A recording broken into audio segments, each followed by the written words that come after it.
A música é talvez a linguagem artística que tenha maior apelo popular. São vários os gêneros que têm sua origem junto com diversos acontecimentos populares e também sociais ou políticos. No entanto, com o passar dos anos, vários desses gêneros foram dominados pela indústria fonográfica. Muitas vezes, o lado político, as denúncias sociais são simplesmente deixadas de lado. Por que será que isso acontece? E quando o artista deixa de lado a crítica e passa a pensar somente no sucesso? Será que é possível preservar a identidade?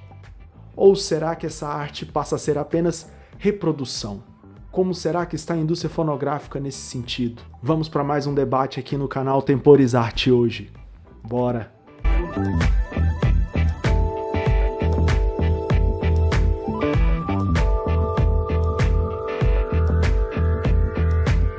No Brasil, os gêneros com maior apelo popular em 2018 com certeza foram o funk e o sertanejo. Segundo dados do Spotify, a cada 10 reproduções, 8 pertenciam a um desses dois gêneros. Foram milhares e milhares de reproduções, e é claro que vários artistas se consagraram através das plataformas de streaming. Além disso, o sucesso desses artistas em canais como Instagram e o YouTube permitem que o contato com os fãs seja ainda mais próximo, o que chega a ser uma preocupação em alguns casos. Em dados momentos, alguma postura é exigida desses artistas. Vale lembrar que são dois movimentos com origem popular, e muitos desses artistas se tornam modelos para os seus fãs e seguidores. Será que a indústria fonográfica realmente transformou músicas e gêneros originalmente populares em música puramente comercial? Iremos analisar 3 casos: a história do sertanejo, da música pop rock, com a Jovem Guarda e também o funk. Vamos iniciar então nossos debates.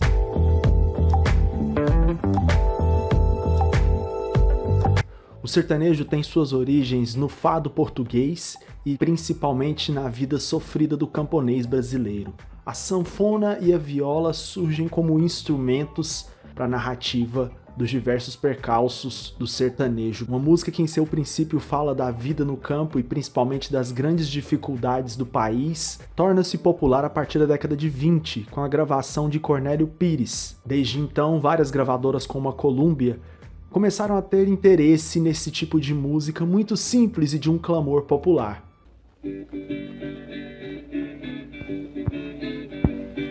Ajudai meu companheiro.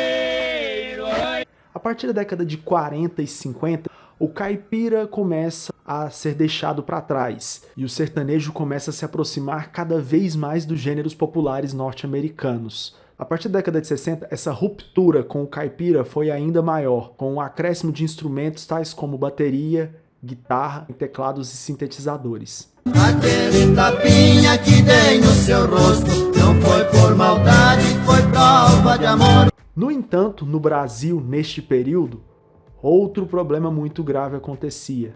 Eram os anos da ditadura civil e militar. Os militares, por conta do grande apelo popular da música sertaneja, começaram a utilizar esse gênero para propagar ideais do próprio regime. Aqui o sertanejo começa a ser chamado de ufanista ou extremamente nacionalista e até mesmo de adesista. Em 1971, inclusive, vão gravar uma música que faz um grande ode ao regime militar e foi inclusive usada como propaganda. Na parede uma lousa, lá no alto uma bandeira, representando a beleza desta terra brasileira. A partir de então, esse gênero se afastou cada vez mais do campo e se aproximou ainda mais da cidade, principalmente da classe média brasileira. É aí que surgem artistas que vão ficar extremamente populares, tais como Chitãozinho e Chororó. Criador, quando nascemos um dom nos dá, e cada um segue a vida, o seu destino, e nós nascemos só pra cantar. E que culminaram nos anos 2000 com o sertanejo universitário. Porém, hoje, nos diversos problemas políticos que o país vive, o retrato do sertanejo é basicamente esse. Já lá vem o meu carro, regulei o som. Mulher pra me ver, pra me olhar, porque eu fico olhando pro menino e eu consigo, nada trepado, eu lembro do seu menino. Aí eu fico lá trepando, lembrando só do seu menino, ô menino bonito.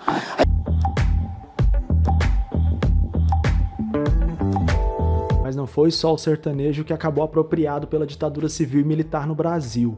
Durante a década de 60, Erasmo Carlos, Vanderlei e Roberto Carlos comandaram a Jovem Guarda, programa que ia ao ar pela TV Record aos domingos à tarde. Foi bastante popular entre as camadas jovens. Eis que numa época em que não haviam mídias sociais ou até mesmo a internet, a TV, o rádio e até mesmo as revistas eram o grande comunicador. O estilo deles passou a ser visto como exemplar. Vários foram os comportamentos estimulados pelas propagandas do programa, o consumo de bens como carros, eletrodomésticos e televisores. Além de todo esse incentivo ao consumismo, a sua música ficou marcada por introduzir no Brasil o rock. Existem 1000 garotas querendo passear comigo, O rock, gênero que ficou famoso na voz de Elvis Presley e nas composições e interpretações dos Beatles e também dos Rolling Stones, foi usado aqui no Brasil de uma forma considerada até mesmo fútil, tola e superficial. A rebeldia foi deixada de lado e as propagandas e principalmente os grandes bailes, festas, carros e namoros tomaram as composições. A verdade é que naquele mesmo período a MPB surgiu como língua de confronto, tendo sua essência principalmente no samba, na bossa nova e nos ritmos naturalmente brasileiros. Os artistas dessa época, tais como Caetano, Gilberto Gil e também Chico Buarque, ficaram famosos por suas letras que confrontaram a ditadura civil e militar e irritaram muita gente. Pai, afasta de mim esse cálice. Pai, afasta de mim esse cálice. É claro que as gravadoras têm uma grande parcela de culpa nisso. Porém, é inegável que enquanto uma grande camada lutava por liberdade e por democracia, uma outra estava realmente preocupada com festas, namoro e carros.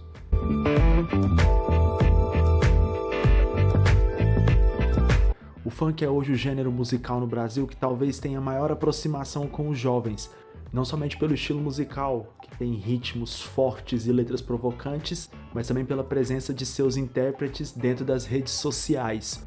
O funk chegou no Brasil no final da década de 70 e início da década de 80, em grandes bailes que aconteciam nas regiões periféricas do Rio de Janeiro. Alguns grupos se reuniam em espaços muito simples para festas, bailes, embalados pelo funk norte-americano.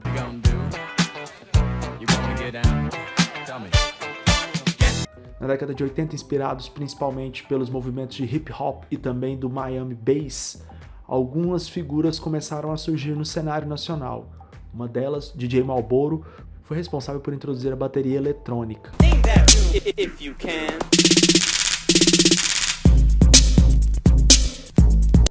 Posteriormente, na década de 90, DJ Luciano e Cabide introduziram ritmos mais acelerados, menos sintéticos, que ficaram conhecidos como tamborzão.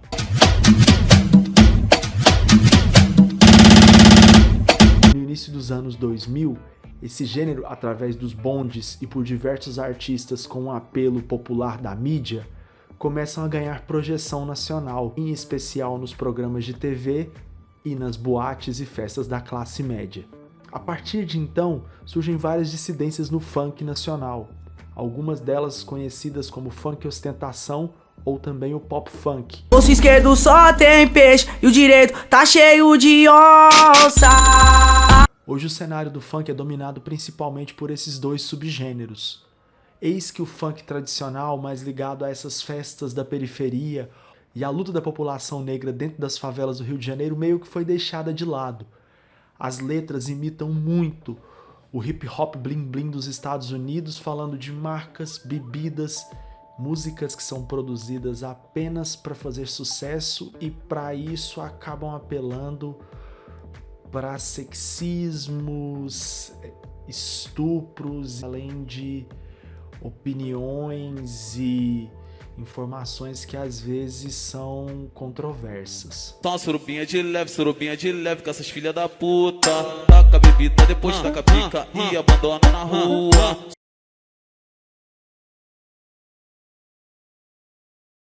A apropriação cultural não é exatamente um comportamento novo. Aliás, os europeus e os ocidentais fizeram isso por diversas vezes durante a história. Porém, essa apropriação cultural atinge níveis preocupantes, quando em meio a problemas sociais, grande parte dos artistas estão atrelados a gravadoras, que utilizam da linguagem artística apenas como meio de produzir lucro ou aumentar as suas vendas. E, com o advento da internet e da multiplicação dos visualizadores, cada vez mais a postura neutra soa como algo intencional, aquele medo em se expor e acabar perdendo popularidade. A crítica não é ao sucesso, o clamor popular e até mesmo ao gênero de música escolhido, mas a essa postura de adesismo ou até mesmo de aceitação, se utilizarmos sempre das linguagens que têm clamor popular apenas para produzir entretenimento e esquecer das raízes, da origem e da identidade, o destino vai ser sempre o mesmo. E se a arte tem, além da função de entretenimento, a função de preservar costumes e também, é claro, relatar o comportamento humano, é muito bom que alguns artistas comecem a pensar como ficarão suas imagens para a posteridade.